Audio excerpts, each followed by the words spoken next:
And let me say it's going to be quite a bit of detail in some of these slides, but I'm going to post them online with my speaking notes eventually, maybe a week or so after this meeting when I get time after some travel. So don't worry too much if you want to try to take loads of notes. It'll all be online eventually. And right, here's a reminder of where Swahili sits in the Bantu tree, as analysed by Nurse and Hinnebusch in their 1993 magnum opus.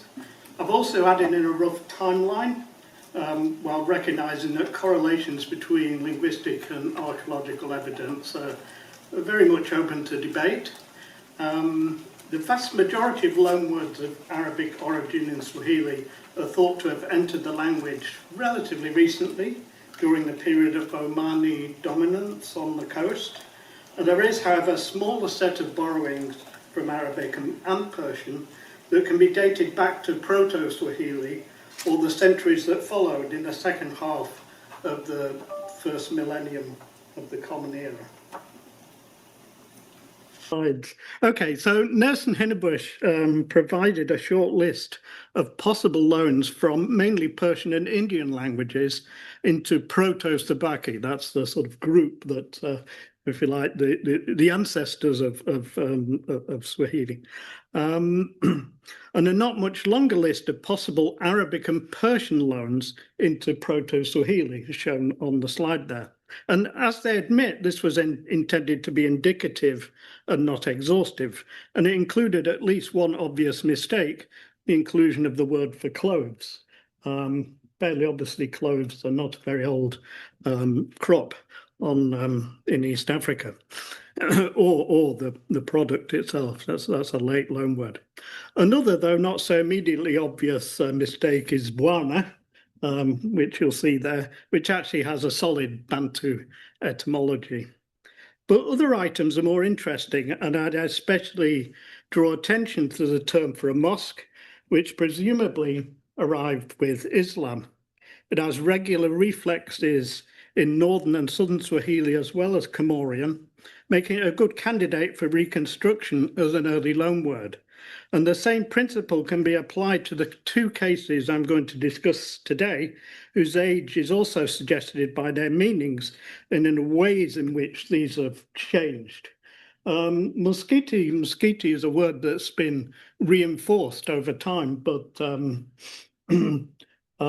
of the word I'm going to discuss now haven't in that same way, and there's a lot of variation. So let me begin with a deep dive into dudu, which everyone learns is a Swahili word for insects and other creepy crawlies.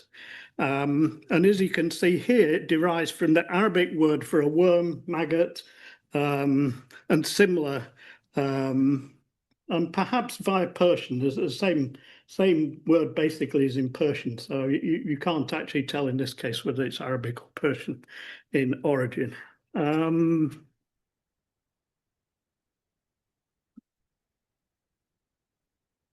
So Nurse and Hinnebusch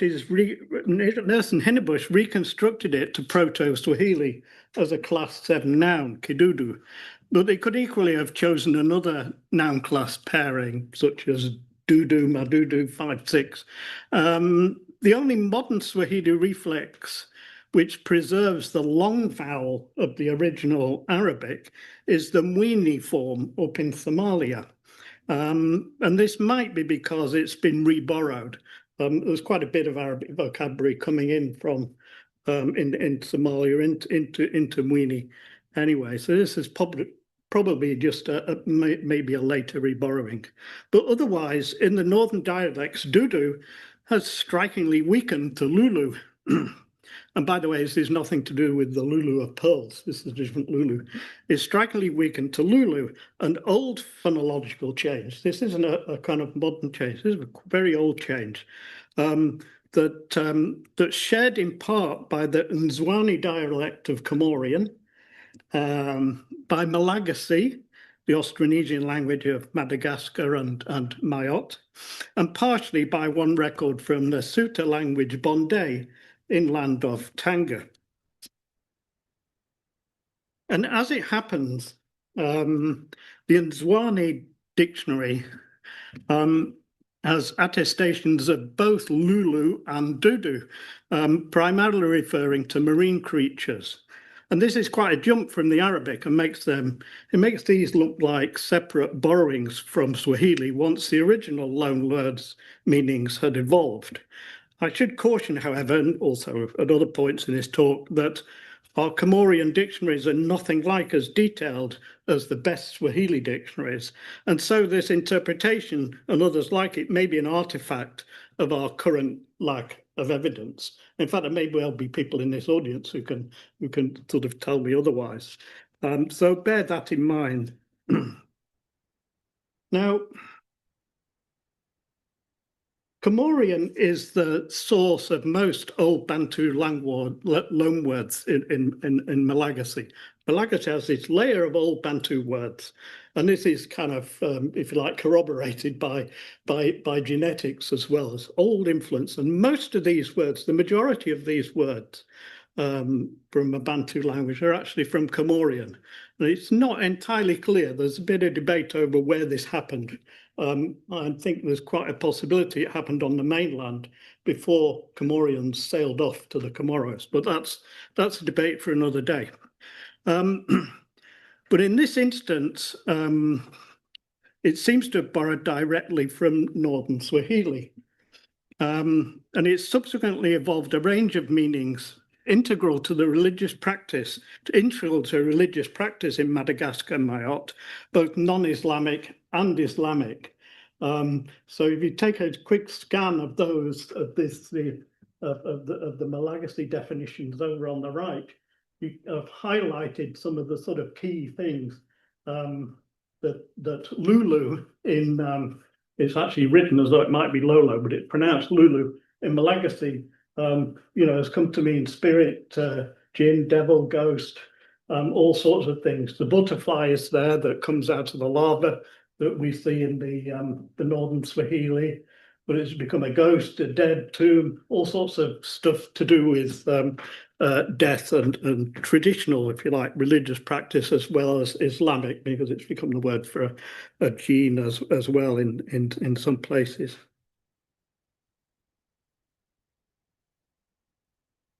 If I can get this.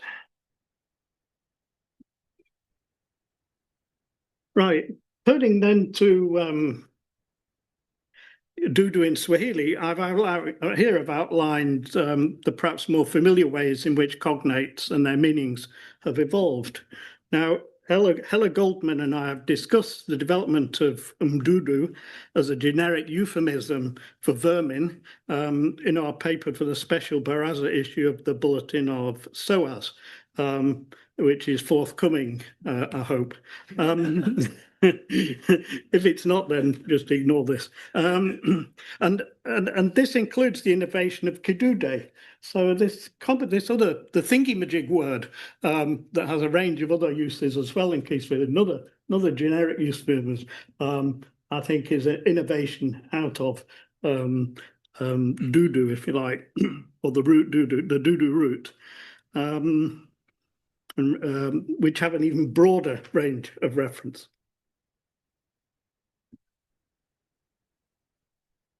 So last but not least, on Dudu, because this seems to have been an early development, Swahili Dudu was extended, or last but not least, because this seems to be an early development, Swahili Dudu was extended to diseases and other physical conditions that initially, this is my guess anyway, were initially thought to have been caused by worms and similar parasites. Kraft in 1882, in the middle there, gave a particularly explicit description of this in Mombasa, including a frightening account of the life-sustaining earworm, or actually wax, Mdudu achikio, whose premature departure was thought to kill its owner. Now, there are intriguing parallels between this idea and some accounts of what happens when corpses are suspended by Penban witches and allowed to decompose, as I touched on in my last Baraza presentation. Now, these stories can be connected in turn to narratives about past royal and other burials in Madagascar, as well as more widely in the Austronesian world. So there's a set of ideas there and possible connections that, again, are a subject for another day. While the adoption and adaptation of Dudu can perhaps be linked to immigrant and local experiences of the tropical humid environment of the East African coast, there is no overt link to Islam in this. My second case is very different in this respect. The transfer of terms that refer to ritual defilement and impurity. I say terms in the plural because this borrowing seems to have happened twice. The Arabic and Islamic source of Swahili, Najisi, Unajisi, and so on, and its cognates is transparent and reflects borrowing and reinforcement in recent centuries. There is, however, an older loanword from the same Arabic root whose source has been less evident to scholars. And you can see even Sacleur there at the bottom was wondering about this, but not certain. Ujusi is one of the forms of a word that refers especially to women's impurity and ritual confinement following childbirth, with extended and associated meanings, some of which are shown on the slide over on the right, and one of which I've highlighted together with the explanation I was given, this one in purple there about Kijusi as a fetus. Nurse and Hinnebusch did not include Ujusi in their reconstructions, though clearly a case can be made for doing so. They did, however, reconstruct the much more familiar word for a lizard, which has been standardized as Umjusi. And there are some regular attestations of this term across northern and southern Swahili, but otherwise more variation in shape, as you can see over on the right there, in different dialects. It's also known in Comorian, though in a non-cognate form, and so likely borrowed. There's sort of Nguzi and Ngwizi at the bottom there, but probably borrowings, although, you know, quite old borrowings.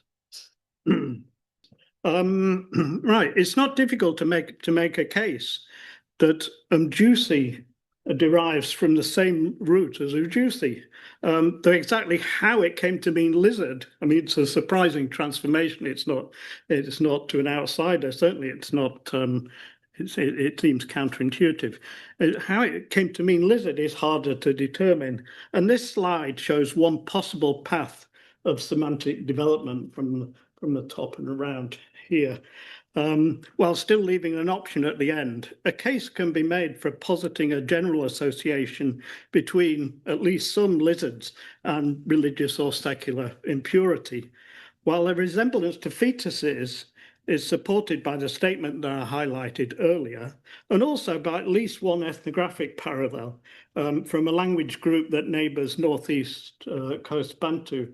And I've put in some notes from my ancient PhD field work in Usangu in southwest Tanzania there, about a story about what happens to illicitly aborted fetuses and turning into, depending on their gender, turning into frogs and lizards.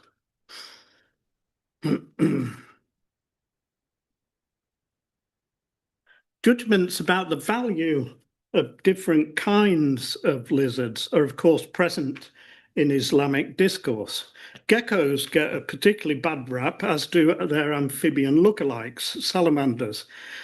This is the root of the distinction in contemporary Swahili between irreligious and pious lizards, Mjusi Kafiri and Mjusi Islam in standard, and variations on that. Gecko, and the difference is basically it's the difference between geckos and particularly skinks, the sort of smooth skinned skinks. There are other words for other types of larger lizard and monitors and plated lizards and so on, but those smaller critters, it's the geckos and skinks that there's a big difference between. And it's supported by various Islamic hadith, including the narratives shown here over on the right. And the way in which the same qualifiers are applied across dialects and terms, however, suggests that the lexical and semantic distinction is comparatively late. It's not particularly an old one, and was possibly introduced during the period of strongest Omani influence. So this looks like the way this distinction developed looks as though it's been comparatively late and it's been tacked on to existing vocabulary. Whether those ideas from the Hadith operated at an earlier stage and the things I showed in the previous slide, we can't tell. So that brings me to the end. I hope I'm doing okay with time. Yep. Brings me to the end of my second case. And apart from saying, of course, you can't reconstruct a whole history from the case of two loanwords. But let me just conclude with some thoughts that are sketched out on this final slide. So I can let you read them yourself, or I can just go through them quickly. So, as I've said, there are many gaps in our current lexical knowledge. I mean, also about various Swahili dialects. I mean, the data we have on Wini in Somalia, for example, is really, there's a lot, but also there's a lot missing. A lot of vocabulary we don't have. So there are gaps in our current lexical knowledge that any reconstruction and conclusions based on them are inevitably provisional, and in some cases more provisional than would normally be the case. But still, I think there's potentially a lot to be learned about coastal history from careful analysis of loanwords from Arabic and other non-Bantu languages. And loanwords, they can do a number of things for us. They can provide clues to the dating of significant population movements. And I haven't gone into that. There's interesting questions that come up. Okay, what's the relation between the introduction of Swahili and Proto-Swahili?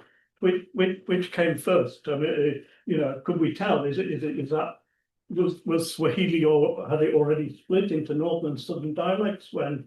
I mean, it looks on the face of it as though Islam had come in at a proto or very early Swahili stage.